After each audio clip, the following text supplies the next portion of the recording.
Nouvel épisode sur les choses dont on entend tout le temps parler, mais on sait plus exactement ce que c'est. Ça, c'est pas le titre du format, c'est la description un peu. Aujourd'hui, on va parler du club des 27. Mais avant, si ce genre de vidéo vous plaît, abonnez-vous. J'ai pas l'habitude de vous le demander en début de vidéo, mais je vous avoue que là, je suis un peu désespéré, donc je tente toute technique pour voir, on sait jamais, ça peut peut-être fonctionner. Et sachant qu'une vidéo me prend à peu près 4-5 jours à faire, bah c'est pas très rentable quoi. C'est pas très rentable. Heureusement que j'aime bien ce que je fais, parce que sinon, j'aurais arrêté, on peut se dire, hein, entre nous. Bref, rentrons dans le vif du sujet. Le club des 27, c'est quoi déjà? Pour ceux qui vivraient dans une grotte depuis une vingtaine d'années, je vous fais un petit rappel. C'est un club qui regroupe des chanteurs de blues ou de rock qui sont morts tragiquement jeunes à l'âge de 27 ans. Qui se trouve donc dans cette funeste liste? Quand est-ce qu'on a parlé pour la première fois du club des 27? Et pourquoi est-ce si connu? Eh bien on va y répondre, voilà, tout de suite. Comme mes idoles préférées, j'ai fin de scène, fin d'alcool, fin de gloire, fin de sexe. J'idéalise trop les rockstars, parfois j'ai peur de vouloir rejoindre le club des 27. Tout débute avec la mort de 4 génies. 4 musiciens hors normes qui partagent tous une histoire tragique et une célébrité précoce. Ces 4 artistes sont morts en l'espace de 2 ans, jour pour jour. Brian Jones, le fondateur des Rolling Stones, est retrouvé mort noyé dans sa piscine en 1969. Jimi Hendrix, guitariste de génie, meurt en 1970 d'une overdose.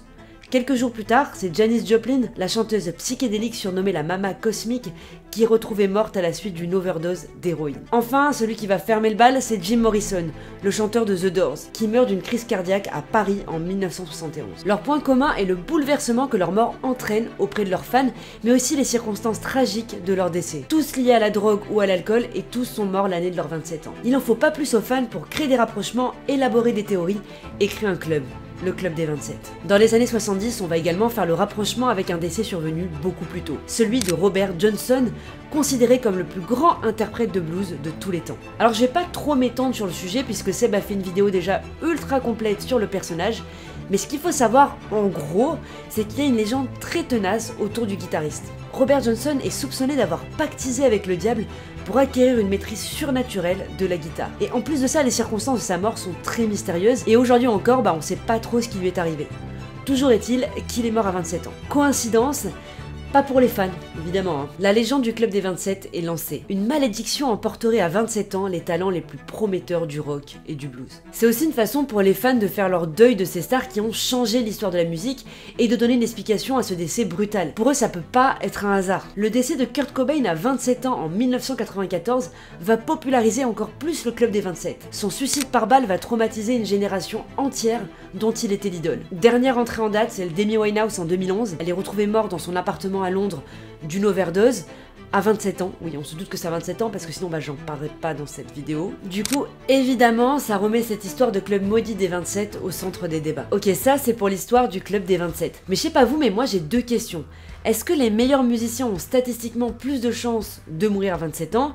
Et est-ce que le club est fermé ou d'autres personnes peuvent encore y rentrer? Des journalistes auraient pris un échantillon de 1046 musiciens qui ont au moins un album qui a atteint le top 1 des ventes au Royaume-Uni. Et comme on s'y attendait, ils n'ont pas plus de chances de mourir à 27 ans qu'une autre année. Il apparaît même que c'est à 56 ans qu'ils ont le plus de chances de mourir. Mais c'est vrai que le club des 56, ça claque un peu moins. Bon, en vrai, ça a pas trop de sens cette étude, c'est juste des chiffres et c'est pas l'essence du club des 27. Il y a qu'une minorité de gens qui croient à la malédiction. C'est juste que depuis la nuit des temps, on se passionne pour les mythes et les bonnes histoires. Pour la deuxième question, si on se réfère au sens strict du club des 27, il ne devrait pas y avoir de nouvelles entrées. Déjà, le fait qu'Amy Winehouse a été rajouté est parfois une source de différend entre les puristes. Certains accusent même son label d'avoir provoqué sa mort pour vendre plus de disques. On peut pas savoir ce qui s'est réellement passé, mais ce qui est sûr c'est que ce club est étroitement lié aux années 70 et au décès tragique de ses 4 membres fondateurs. C'est un club qui appartient à une génération et à un type précis de vague artistique, et il paraît hyper compliqué de rajouter de nouveaux artistes qui n'auraient plus rien en commun avec les musiciens fondateurs. Mais ne vous inquiétez pas, faisons confiance aux fans pour inventer de nouvelles théories, faire de nouveaux rapprochements et créer de nouveaux clubs dans les années à venir. Après tout, le mythe du musicien torturé qui tombe peu à peu dans la drogue et la dépression et qui finit par mourir tragiquement jeune est malheureusement pas près de disparaître. On peut citer les décès de Mac Miller à 26 ans, Lil Peep à 21 ans ou encore Avicii à 29 ans. Voilà, vous connaissez l'essentiel à savoir sur le Club des 27. Si vous aimez ce nouveau format, dites-le moi en commentaire. Vous pouvez aussi me proposer de nouveaux sujets. Genre à un moment on vous a parlé de quelque chose et vous vous rappelez plus exactement à quoi ça correspondait, et c'est parfait, c'est exactement le type de sujet qu'on veut dans ce format.